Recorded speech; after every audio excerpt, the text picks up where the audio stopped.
Why hello, my name is Kimberly Bookfinder, but you can call me Kim. And this is my story of how I gave birth to a doll. My husband Joseph and his mother December were shocked the minute they walked into my room. They found a lifelike doll instead of a baby. They got the doll while I left the hospital with Jackson with nothing else, not even my cell phone. I despise those rotten pieces of trash, Joey and December, after their secret was finally revealed. Let me take you back to a year ago. December was harassing me into giving her grandchildren as usual. But I wanted to focus on my career before being a mom. After cracking under the pressure, I got pregnant and quit my job as a middle school guitar teacher. That woman tailed me around after that. She monitored the food I ate, the clothes I wore, and even my sleep schedule. At first, I thought she was doing all this out of love, but I overheard a conversation between her and Joey. They were expecting an inheritance after the baby was born. Turns out I and the baby were the least of their cares, all that mattered to them was the money. A week and a half after being discharged, I came home to get my teacher's ID. To start the readmission, only to see Joey canoodling with our next-door neighbor's daughter. Joseph Lorenzo Bookfinder. What the hotel hell are you doing with Kristen? Obviously giving me a proper air. December kicked me out in the cold. A loser like you can get your crap at a dumpster fire. So I reported December to the cops.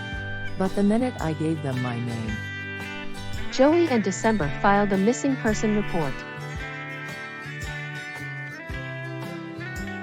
Ah, Sonia. What can I do for you? Sorry to bother you, Mr. Bookfinder, but we have a client coming this way.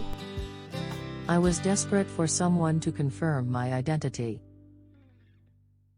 I asked my big-shot lawyer father-in-law for help when I told him everything. Then I learned that he and December had been divorced for years. Once upon a time in the early 90s, she used to live with me in my estate. But then she had an affair with my ex-business partner. After banishing him from my company, and his wife stripping him of all he had left before tossing him away, he yelled at December, saying it was her fault he lost everything and everyone he held dear, just because she didn't understand boundaries.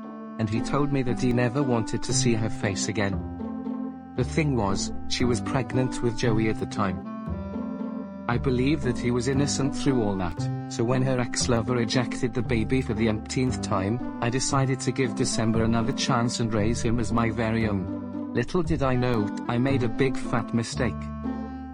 December was raising Joey to be a very spoiled, arrogant, and selfish little sadist. And he's been bullying all his friends from school in his youth. She even turned him against me with all the lies he filled in his head.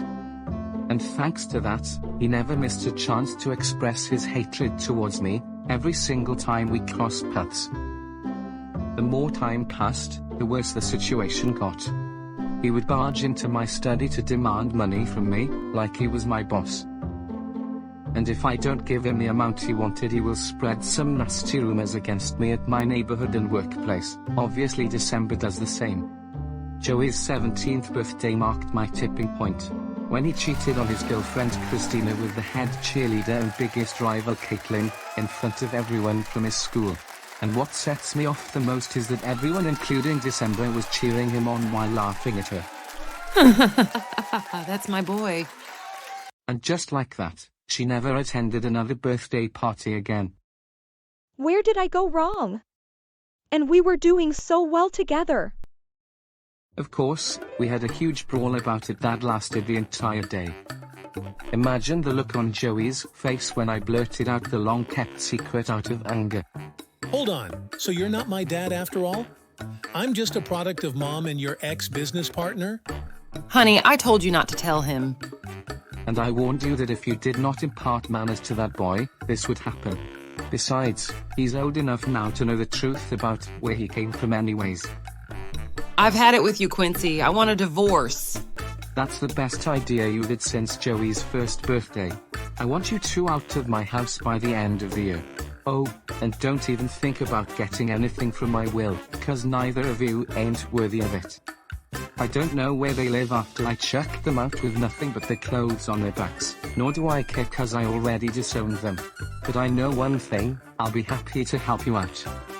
On the day of my college reinstatement interview, I found out Quincy was severely ill.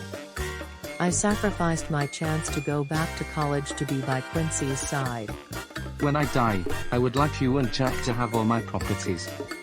Of course, instead of spending any of the money, I saved 3/4 of it for Jack's future tuition, and the rest went to my favorite charity. I want him to have the best education money can buy and to follow his dreams as smoothly as possible. I posted a musical obituary about Quinn on my socials, with a little help from my darling baby boy. And it went viral in a matter of days. A week later, I got an unexpected call from Professor Kuroki. Thanks to my post, he realized why I ditched the interview. So he gave me a chance to reschedule for a second attempt. I got reinstated, and after graduation, I got a wonderful job as a music director. One time, Jack had his best friend and next-door neighbor over for a playdate, when we heard a desperate knock at the door. Turns out it was none other than my ex-mother-in-law, December Bookfinder. I heard that they were hair-deep in debt due to Joe's gambling addictions, Kristen's careless shopping sprees, and December's multiple affairs with rich married men. They had to borrow money from dubious companies once they'd run out of money, which further damaged their credit scores. Between the credit card debts, invoices from the poor wives, and the gambling debts, they're unable to afford a meal from McDonald's.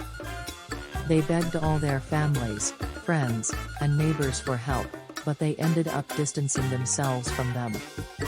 Even the ex-girlfriend Quincy mentioned earlier called her bodyguard husband on Joe, when they reached her threshold. Looks like she still holds a grudge against him.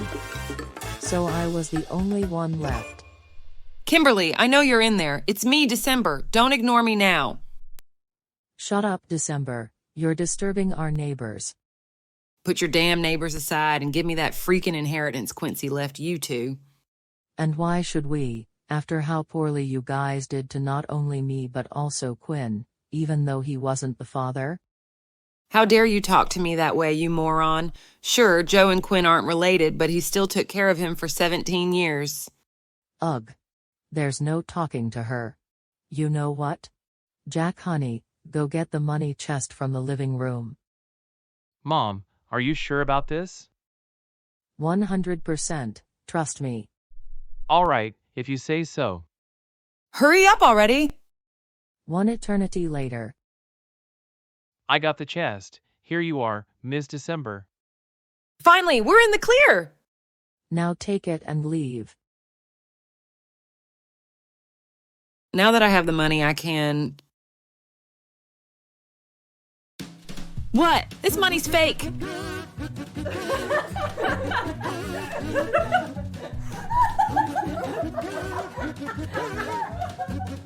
Just like your love for me and your oh-so-precious grandson.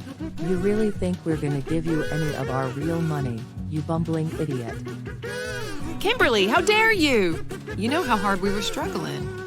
And that's karma for betraying us in the first place. Anyways, our work here is done, so we're out of here. Yeah, have a nice life, Granny.